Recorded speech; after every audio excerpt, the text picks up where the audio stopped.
In this video, I'm going to show you how and why I used parallel compression in this vocal mix. Now, when we talk about parallel processing, such as parallel compression or parallel anything else that we might do in mixing, we're referring to the process of taking a signal, making a copy of it, and applying some processing to the copy, and then mixing the copy against the original, or if you like, the dry against the wet on the mixer. I like to do that sometimes with compression. It makes a lot of sense to do that with compression for me, and it just gives me the flexibility of having that processing on its own fader in the mixer. And the way that I've set that up is on the vocals track here. So if we just solo that. Completely unconfined. Take a moment. So this vocal track at the moment is very dynamic. This is the dry signal, if you like. And when I say dry signal, I mean basically just unprocessed, unaffected. And this one is the same, but quite heavily compressed with some saturation in there as well. To step out of the light, keep it out of sight and out of mind. So it's very, very tight.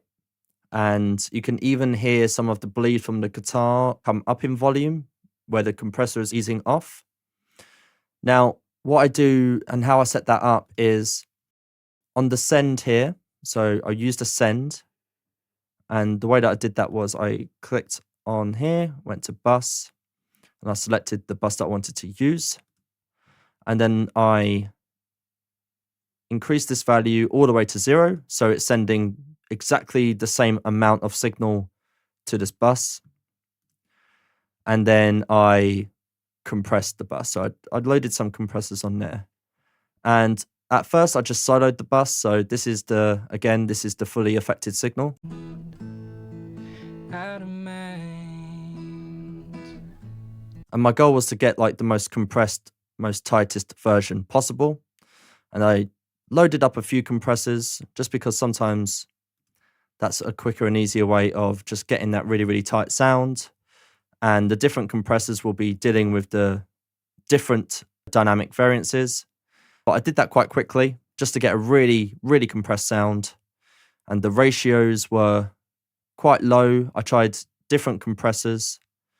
So I've got platinum compressor here, 2:1, low threshold. So low ratio, low threshold. So very gentle compression.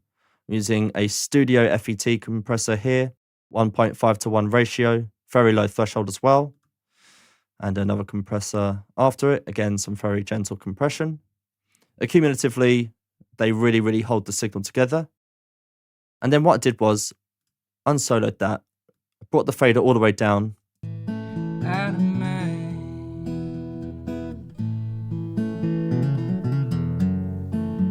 And slowly increased the volume of that bus as to blend the compressed signal against the uncompressed signal. So it gives me a lot of flexibility around how much compression I'm applying to the final mix. So I can keep that dynamic version there, and I've got faders for each of them. I'm just going to keep that one at 0 because I'm happy where it is. I'm just blending the compressed version, which also has some saturation in one of these compressors.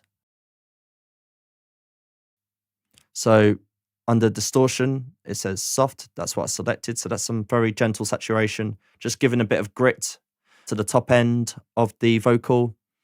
And because it's all in a parallel, I can just mix it into the mix.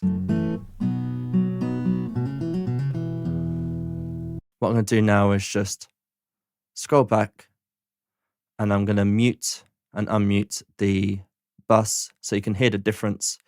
There will obviously be the difference of loudness, but try and pay attention to this more sonic difference when you're listening. Out of mind.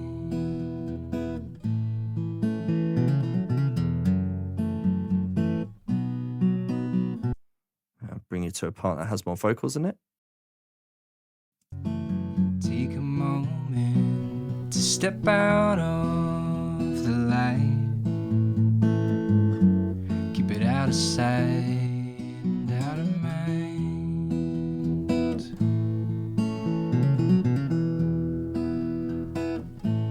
Excellent. So as you can hear, it's just a bit grittier, a bit more, ever so slightly more aggressive, and just a bit tighter dynamics-wise. So that's how and why we use parallel compression in Logic Pro 10. See you in the next video.